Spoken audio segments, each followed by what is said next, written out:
know that we're all excited about the upcoming matchups against UConn and Ball State that have been recently announced. Kevin? So Ohio State detractors can, Kevin, take their shots at the Buckeyes' scheduling approach. Well, the fact that they announced them here in 2020 means there's an outside shot that those games will actually happen. They are, just the way modern scheduling is. You schedule those out-of-conference games and 8 years out, and they disappear. The Big Ten television contract, I think, is up 2025, 2026, so it'll be interesting to see where things coincide at that point. Ohio State has never played either of these teams. Both the teams will make in the $1.9 million range, according to various releases that I read this afternoon. And other than that, just, hope nobody gets hurt and on to the next one.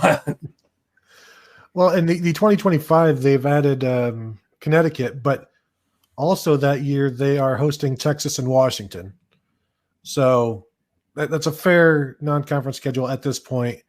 And then the next year, 2026, they've got at Texas, Boston College at home, and Ball State. So you've got two Power 5 teams in there, which we'll see if other teams move forward with that. I think by that point we'll have the 18 playoffs. So a loss in that situation won't be as harmful, and maybe we'll see more of those types of games where if you just win your conference, you're in, and you can afford some of these losses in a non-conference and give fans what they want and put fans back in the seats in the stadiums that are now, 80 to 90% filled and still missing out on the kind of capacity that those in charge would like to see, but are refusing to lower prices to get it done. So maybe by increasing the games in terms of how important they are, or the opponents, maybe that'll bring more people to the stadiums. But all those games in 2025 are at home. The hologram of Paul Feinbaum is never going to accept that.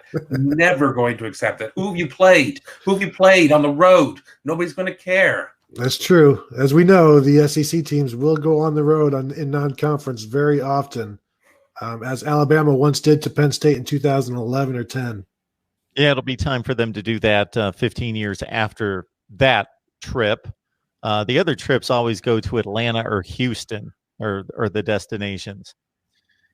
Neutral sites. Spills Deals is asking us about Cade Stover, the outside linebacker who came in the 2019 class. Do we know what he's referring to there? A lot of movement with Stover. How is the linebacker numbers? Maybe running back in the fold there. Can anyone interpret that? Yeah.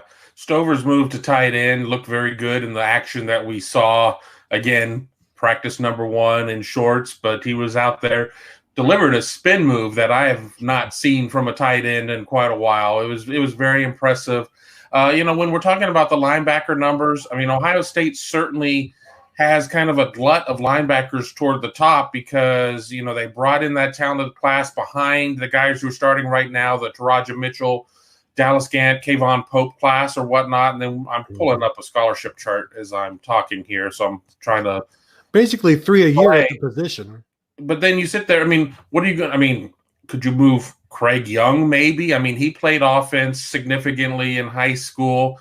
I just don't know if I see anybody on the list right now that I would sit there and change up their development as a potential stopgap. If you're saying that everybody's going to be back by September, maybe October at the latest, are you gonna set a guy back that far in his own personal development to be a spring and summer guy? I don't like the sound of that.